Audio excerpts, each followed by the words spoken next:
Hello and welcome to the latest edition of the AIM Search podcast. And excited to be kicking off the series, which explores inspiring stories of recruitment business founders and uncover what makes them stand out in such a competitive market. Today, we're joined by Ariel Schur, the founder and CEO of ABF's Staffing Solutions, who built her recruitment business in a way that kind of defies the industry norms. She's spoken about solving recruitment puzzles and growing directly through word of mouth and referrals. So Ariel's approach is unique as it is effective. So Ariel, welcome to the show. Thank you. Thank you for having me. I appreciate it. No, my pleasure. So for the listeners who don't already know who you are, would you begin by giving us a bit of an introduction, a bit of a background to yourself and the business? Of course. So my name's Ariel. I got into the recruiting business in a kind of unconventional, non-traditional way, although I don't think anyone really goes out to college saying like, oh, when I graduate, I want to be a recruiter. It was never on my radar. I have a psychology background.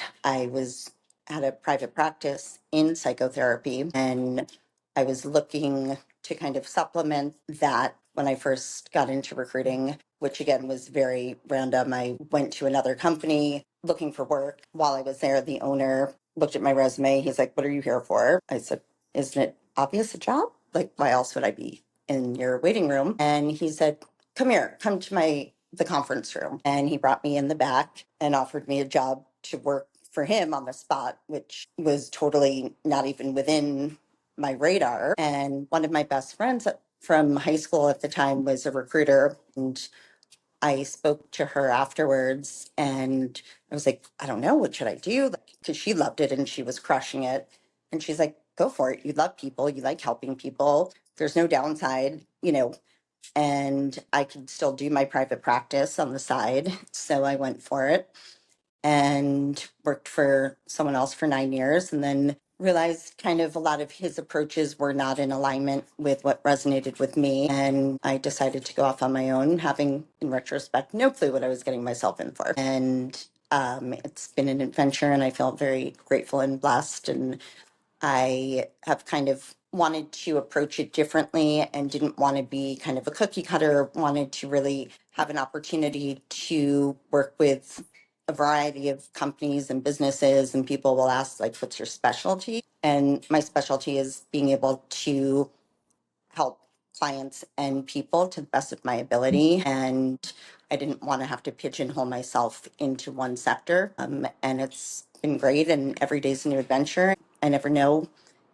what new things will come across my desk, and that's part of the fun too. Brilliant. Well, thanks for the introduction. And I appreciate you mentioning the psychology and giving the context there. I think also, having done psychology myself and being interested in psychology, it's interesting, and I look forward to unpacking how that's influenced your approach. I think there's many things from what we've discussed before, how you've grown your business has been very unconventional, and I like your approach. So I guess to delve into that a bit more, you've mentioned recruitment like being a problem solving or a puzzle solving issue.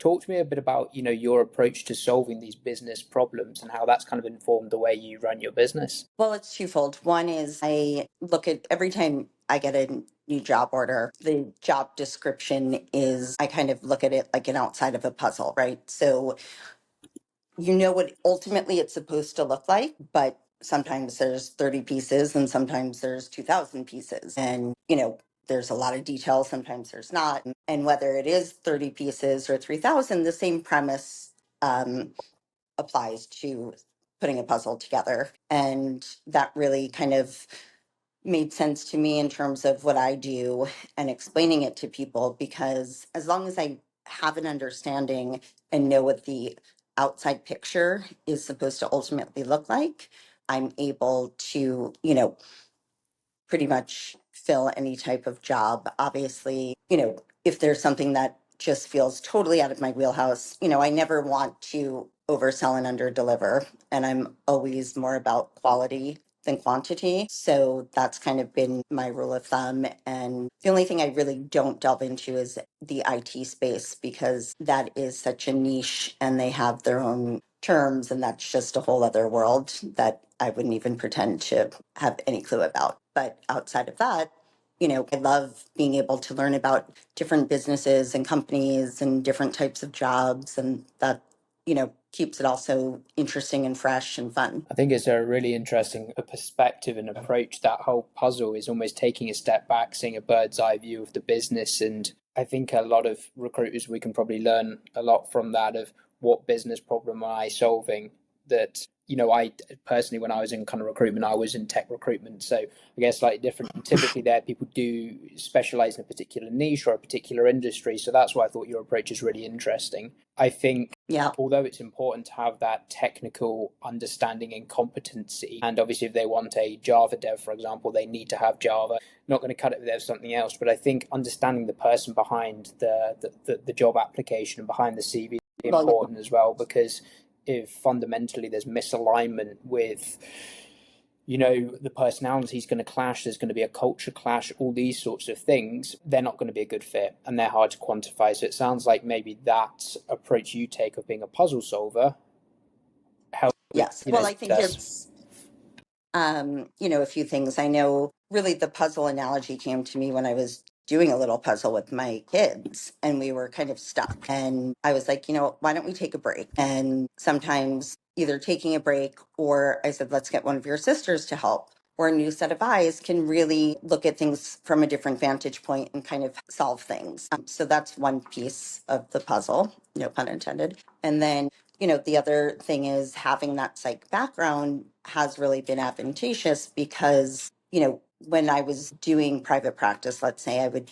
do an initial intake, which is basically an initial, there's a lot of parallels between that and an initial interview with somebody. So it's one, getting everyone's story and understanding that. And then, also afterwards for myself, I kind of get a vibe and write notes. And, I really have a very holistic approach and I want whoever we interface with, whether it's a client or a candidate, especially, even if they don't get the job, I want them to have felt like this was a good opportunity and experience for them and something they can learn and grow from. And, I really pride myself on taking time with the candidates and making sure that it is a value add for them and that we kind of do things differently. I can't tell you how many resumes I'll look at and I'll be like, how has this person sent this resume to so many people? There's so many glaring errors. And when I go to talk to them, they'll be like, wow, you're the first person to mention this. I mean, and we're talking tenses and like spacing, like baseline issues. And I'm always shocked to hear that. Yeah. And I wonder, it's another thing that kind of really fascinates me about your business, as you said, you've just grown it organically, all through word of mouth and referrals, which is very unique. And I wonder how much this approach of positioning yourself as more of a partner, having the business's best interest at heart, holding your hand up when you say, okay, we've not got it right, we've got to look at this with a fresh pair of eyes, because I'm vested in Yep. solving your business problem. You can strategically position yourself as a partner rather than a vendor, a supplier of X sort of employees in whatever sort of spaces you're supplying that. Just, I guess, agree with me or challenge me on that, but talk me through like how you have been so successful in generating this organic growth. Well, one piece, like you said, is I want to be a partner. I want this to be an ongoing relationship, right? This isn't just like, oh, one done, on to the next. This is something that I want to continue to foster and cultivate a relationship. I get to know both my candidates and my clients because I love getting referrals from other candidates because, if they were good and have a certain follow up and certain innate skill set, birds of a feather tend to flock together. So I find that, anyone who I've ever like been like, oh my gosh, they were amazing. I'm like, if you have any friends, please, send them my way. And I do a referral bonus as well for that reason. And, with my clients, I always say to them, this is, a relationship. I'm not HR. You can speak freely with me. My objective is to find you the best person and streamline this process and have open communication because that's the key to, any good relationship is being able to have that open dialogue. And that's something that is so vital and important in this process. And that's another thing that I, really strive to achieve and get to know the culture. And I like visiting the space and really having an understanding. And also, I like to involve my recruiters in that process because it helps with the recruiting. The more information you know, the more you understand, the better we can be at finding the right people. Yeah, that makes sense. And I guess this organic growth and grown through word of mouth is sort of the gold standard in recruitment. It's what all kind of recruitment businesses aspire to. What do you think, and you've touched on a few points there, but what do you think really has been what's kind of separated you from maybe a lot of the competition out there? Because it's a competitive market. Yes. I think just that. I think, it's evident like we care, Yeah, right? And that this isn't, yes, of course everyone wants to make money, but this is like where for me, I love helping people. yeah. And I'm not a salesperson. That's not who I am. I never thought I'd have my own business. And I think I do good deeds and I'm a kind person. And I think, I try to live by that standard. And genuinely, I love just being able to have that success and change someone's life in such a positive way. And I love working with clients and knowing that I'm helping their business grow. And it's so gratifying and rewarding and it's fun. And it just hits on all the elements. And I'm still doing a lot of psychology because there's a lot of, often hand holding. And the other piece of the puzzle that, I feel we do differently is, prepping our candidates. Like we'll do everything from helping them pick out outfits. I'll be like, send me your choices and doing, whether it's an initial Zoom, we'll do a prep Zoom and let's make sure your camera looks good and everything is set. And, we'll do role plays and I'll be like, okay, imagine if you were the person interviewing you, what questions would you want to know about you? And what differentiates you from everyone else that might be applying for this role? And really building their confidence too, because that's a big component. And so making sure that whoever I'm presenting to a client is somebody that I would want to work for me. I think that's really interesting is the psychology aspect again, kind of rearing its head that if you can help mentally, psychologically prepare your candidates for the interview and kind of get them thinking as if they were the interviewer, naturally it will lower that sort of anxiety when they're sitting opposite virtually or in real That's a life. big piece. Yeah. So Yeah. that's an interesting approach. And recently you said you see your business taking a bit of a pivot, obviously still doing the recruiting stuff, but you explained to me some of the services you're now offering around kind of paid services, helping out, candidates. Talk a bit more about that if that's okay. Of course. No, I realized, again, this happened organically. My daughter was applying to college, and someone referred to me this college person who charged a lot of money to, go through and help students, refine their applications. And in our conversation, she's asked what I did. And long story short, she's like, oh my gosh, my brother's been out of work for 2 years. He's really struggling. He's in IT. I was like, oh, that's the one thing I don't do. She's like, and I'm like, I can never guarantee to get somebody a job, right? I mean, the hardest part of what we do is that we're dealing with people and people, you can only control so much. It's a product that I don't fully, there's so many times I wish I could physically bring that person to the interview when there's a no-show or those outliers happen. And that's, why I try to vet people as much as possible and have certain things that I implement. But, a big piece of the puzzle too is, so many people who are unemployed, who the process can be so daunting. And nowadays with AI and all of the other things that are coming into play to kind of weed people out, helping people differentiate themselves, how to also make their resume stand out and have different versions of your resume and, going over all of the little nuances and pieces and, things that I can help somebody from my years of experience and wisdom and make them set up for success. So even if I don't have a job for them, because a lot of times someone will be like, oh, I have a friend looking for work. I'm like, there's a lot of, and they think they're doing me a favor. I'm like, thank you. There's so many people looking for work, but I'd love to help them. Candidates will be like, so what is the cost? And it used to be like, that wasn't part of my equation. And then I was realizing, like, as things were kind of slowing down and people weren't hiring as much, but people were still looking for work. So even if I didn't have all the clients coming in, I had a lot of candidates still reaching out. And I realized that I could still be of value for them. And I ended up in this particular case, her brother, who had been unemployed for 2 years, after working with me for 2 weeks, ended up getting 2 job offers. Wow. Not through, and it wasn't my client; it was Yeah. on his own accord. But we worked together and crafted every email and prepped for every interview, and refined his resume and all of those pieces of the puzzle. Wow. It was something that staggered me, obviously, based in the UK, but recruited a lot into the US market. And I sometimes got that from candidates, and I always thought it was an added bonus when I said, oh no, it's free. And, I got that Yeah. from candidates saying, I wish there were recruiters out there that we could pay, because the problem is otherwise I Yeah, know I'm one of many. And although we've had a great exactly. conversation, you've been helpful here, I want this ongoing support. And naturally, if I'm not paying, you're not going to have that vested interest so much if I'm not right for your role. So it's interesting to hear that, you've obviously noticed and you're doing something about that. So No. that kudos. And people like it.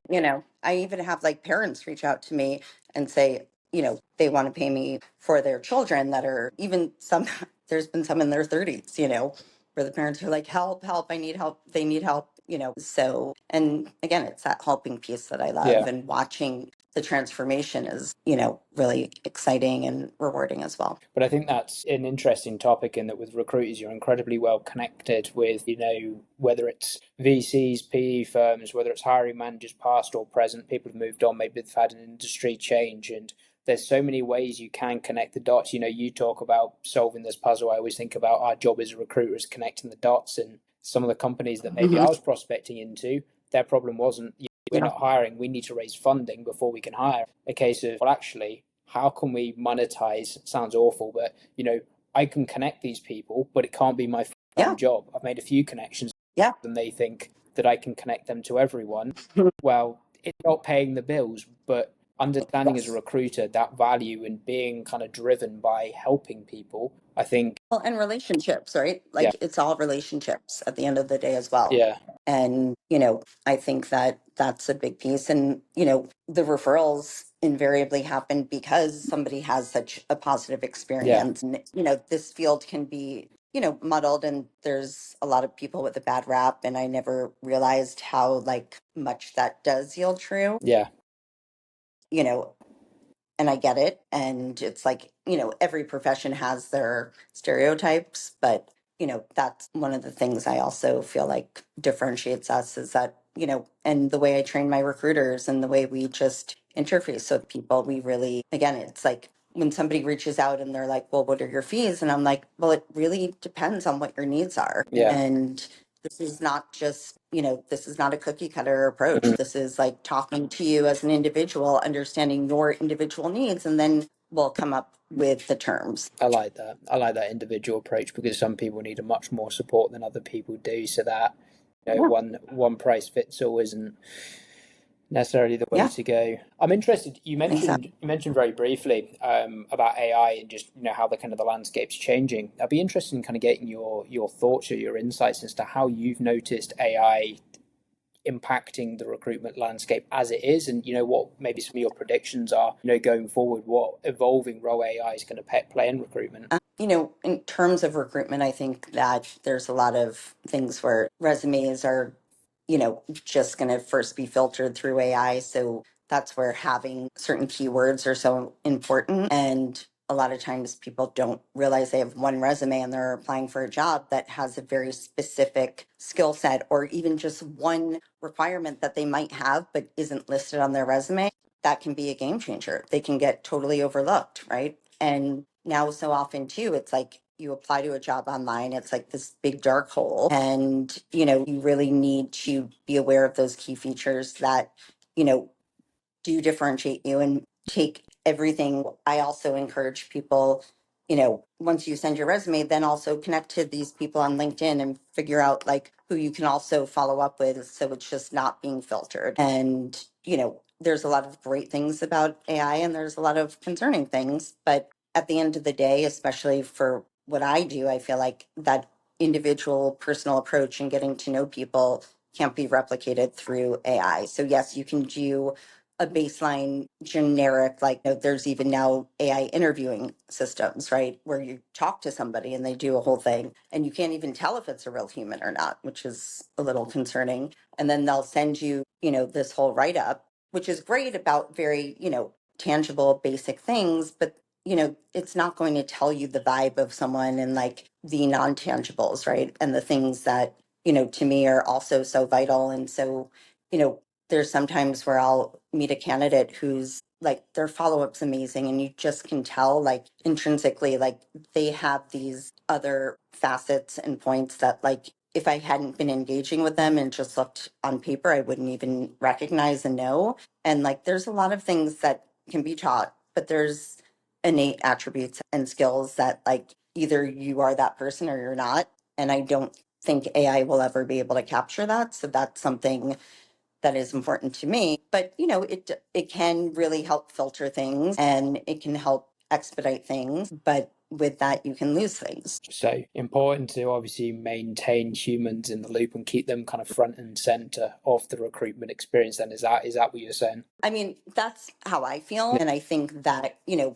listen, a lot of times, you know, things come down to the bottom line and cost savings. And invariably, I'm sure companies are going to want to try these shortcuts, right? Because it can save the bottom line. And I get that. But I do believe that ultimately, especially for a lot of roles, like AI won't be able to replace having a real human as a recruiter, right? But there are certain things that can be done, like if you're maybe a baseline customer service role or some, you know, other kind of roles that aren't, you know, as in depth and involved. Like I'm sure it can help, you know, for those roles that you need a ton of people and it's pretty basic or temporary jobs that are just, you know, getting people in and out, you know, it can help in that realm. But, you know, I don't think no AI could ever replace me. I know that. Well, that's the thing. I guess it's very much a tool, isn't it? You know, businesses that approach it, and you see a lot of companies that are pushing out products out there that are offering kind of end-to-end AI recruitment platforms, and often is, you know, approaching kind of recruitment business owners, for example, saying I can get rid of 90% of your workforce. 1 or 10 people that are left are going to be as effective as 100. The problem is naturally, as cutthroat as the recruitment game can be, and as much as maybe business has been struggling recently, it's not that appealing, you know, reducing your workforce by that much. Instead, look at how you use these tools to optimize what you've already got and empower your workforce rather than reduce it, I I think. mean, and I think it's important for everyone to stay current with trends and AI and how it is transforming things rapidly and again, positively and negatively, even for my kids, like ChatGPT and doing their essays. And I was talking to my daughter and she was like, you know,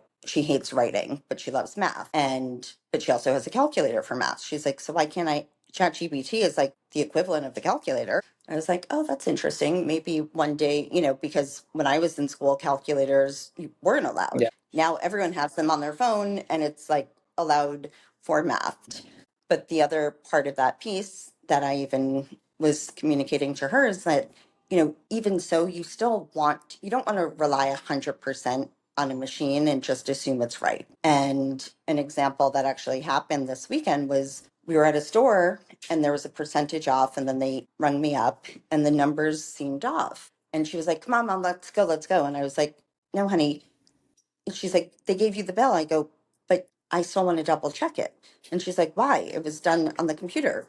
And I said, okay, but there can still be errors and there's the computer, but then somebody has to program it or put something in, right? So whether it's, you know, a resume and they forget to add one thing that they're supposed to look for, or you're paying for something and they've put in the wrong percentage, that has an impact on the result. And sure enough, in this case, the woman had put in the wrong percentage and therefore it impacted what the bottom line was for me.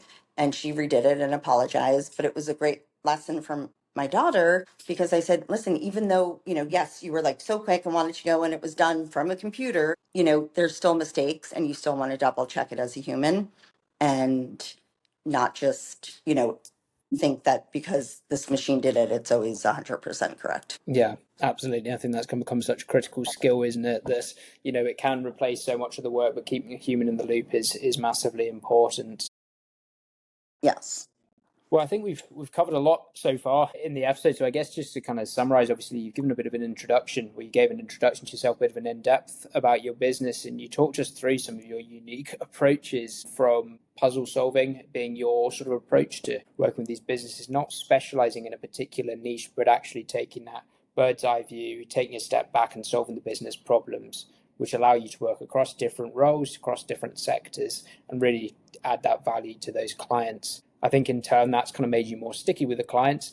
You mentioned that you've grown your business purely organically through word of mouth and referrals and stuff, which is certainly admirable. I think many people. I will add that I think because my company name is ABS, which are my initials, being at the first of the alphabet does also add a little value, which because so many times I'm like, where'd you find me or hear about me? They're like, I put in a search and, a lot of times it's alphabetical, which is something you know, I didn't choose my name. So when I started my company, it wasn't something I thought about, but I do have to give that a little credit as well. Interesting. I wish we'd have this conversation. I mean, it's lucky that I chose AIM Search for my company name, but that was just purely coincidence.